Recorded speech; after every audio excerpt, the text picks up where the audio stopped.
was real pleased with the 15 practices we had. And we finally have, established a little depth to where we can go out and have competitive practices and have somebody behind you on the depth chart that's pushing you to be your best each and every day that we get the opportunity to go out and work. So I think that changed us more in this spring as opposed to 2 previous springs, just the fact that we had some guys that pushed each other and got some of our injured back from the season, and was very excited about the progress we made.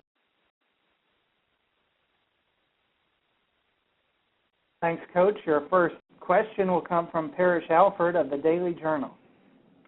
Hey, Hugh, a couple of weeks ago, Ross said it was you guys were about $10 million away from having the $120 million in the capital campaign that he would like in order to begin work on the north end zone after this season. Are you confident you guys can raise the rest in time to begin after this season? I leave that up to Ross and Keith and those guys, and it certainly is.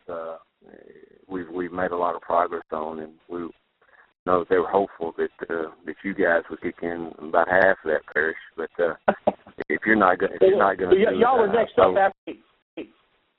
Okay, yeah, absolutely. It should be first, and I'm confident that they know that they have a great plan in place, and they certainly are working hard at that, and hopefully all of those things will fall right in line. But that's really, you know your strengths sometimes and your weaknesses, and I get very rarely do I get into those discussions, man. I just feel like if we're progressing as a football team, we'll do our part in helping with that. What would that type of renovation and expansion there at Vaught Hemingway mean for the program? Well, when I first got here, they had a lot of discussions going on about that, and I was very vocal that the first thing was to do what we've done in the $15 million renovation of our new locker room, new nutrition center, weight room, team room, all the things that we've done there in the Manning Center. So that was a priority for me over the expansion of the stadium. Now I do think it's at a point where that is the next thing on the agenda. And again, I think it just adds to the fact that to the signs that they were moving forward as a program and as an athletic department, and all of those things are great signs that point to everyone that it's really occurring. Thanks. Next question is from Dwayne Rankin of the Montgomery Advertiser.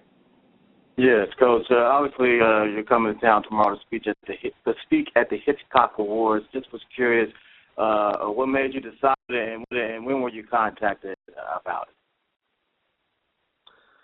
Oh, I can't remember when I was contacted. I get a lot of requests like that, and I try to strategically pick the ones that I can do on time restraints and try to strategically place them upon areas that certainly we want to recruit in and be visible in, and then study what the award, the banquet is truly about. And it's a great cause, and it honors kids that are doing things the right way, and the core values line up with what I believe are good, solid moral qualities that people should be about. And so it's one that I'd been asked several times to do things in that area, and I thought, we were able to squeeze it in this year.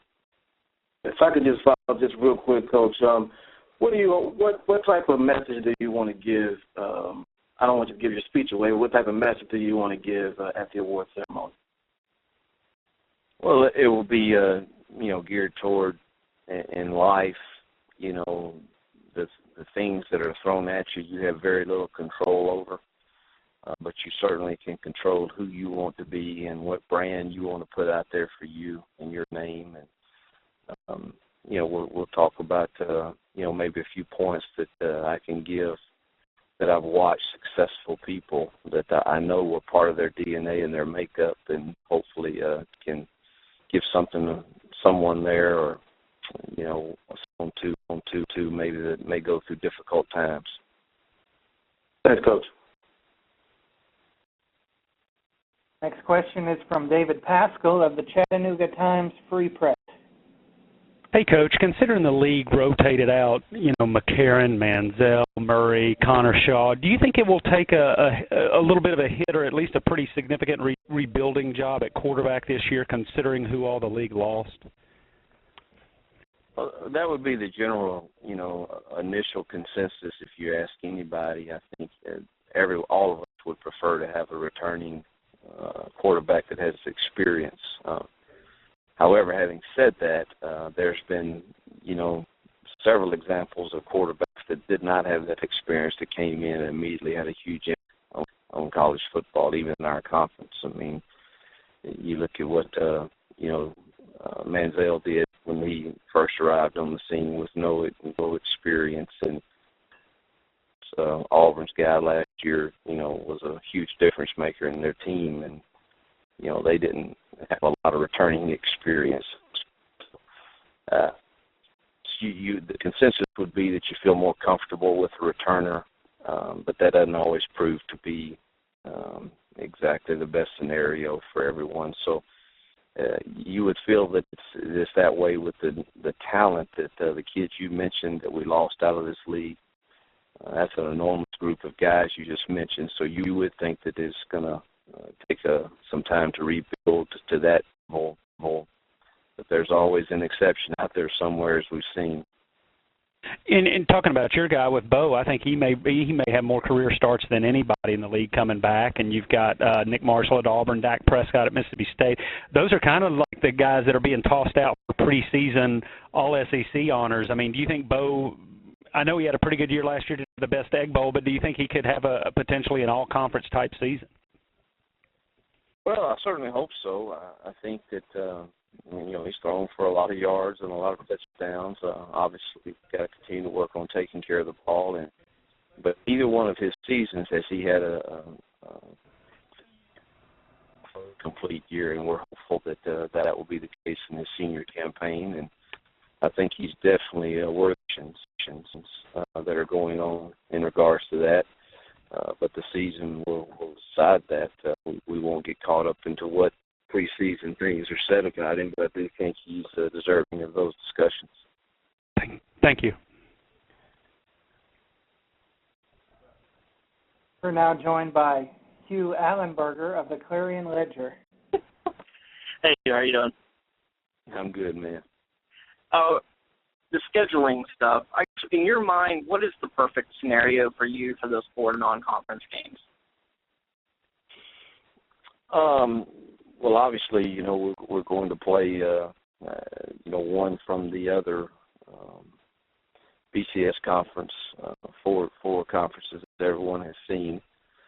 A 1AA, I would always like to have one of those, and then 2 of the mid-major types. I think that's with the league schedule that we play, and then the other school that you would choose to play that is from a power conference like that. I think that's the best makeup for us at Ole Miss. We've gone through a year of injuries, and we see how that affects us, and it's just the wear and tear that you take in the league games that we play is it takes its toll on you. So I think that's the best case for us. Thank you. Next question is from Bob Holt of the Arkansas Democrat. Hey, Coach, how you doing? Good, Bob. Hey, I guess the LSU AD kind of seemed to take a shot at the Mississippi schools, saying you guys voted in your own self-interest with the SEC schedule because you want to keep playing Vandy and Kentucky. What are your feelings about what he said?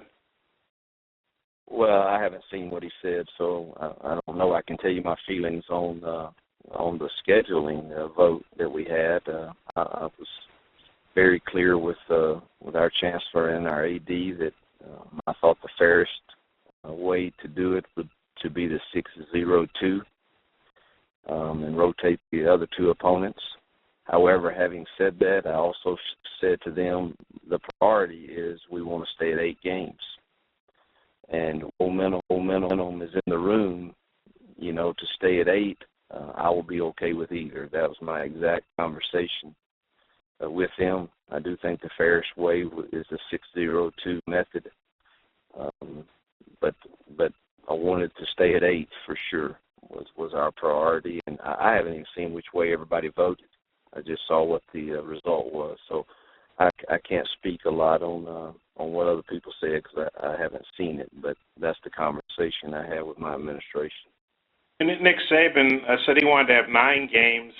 Why were you in favor of 8, and is it kind of nice to see Nick Saban didn't always get his way? Well, I was in favor of 8 just because, again, I think that we beat each other up enough, and we've been very successful with having 8 and putting our teams in the national championship hunt and being successful at that. I'm not sure why we would want to change until it's proven that doesn't work anymore. Does that make sense? You know, what we've done with 8 games has put our teams more than one usually in the hunt for a national championship berth. So I would like for us to just stay with that, and I think it's best for us at Ole Miss for sure to stay at 8. So that's what our preference was. I haven't talked to Nick about his feelings on it. I know that he was 4-9. I don't know exactly his reasons why, but you know, we were for 8.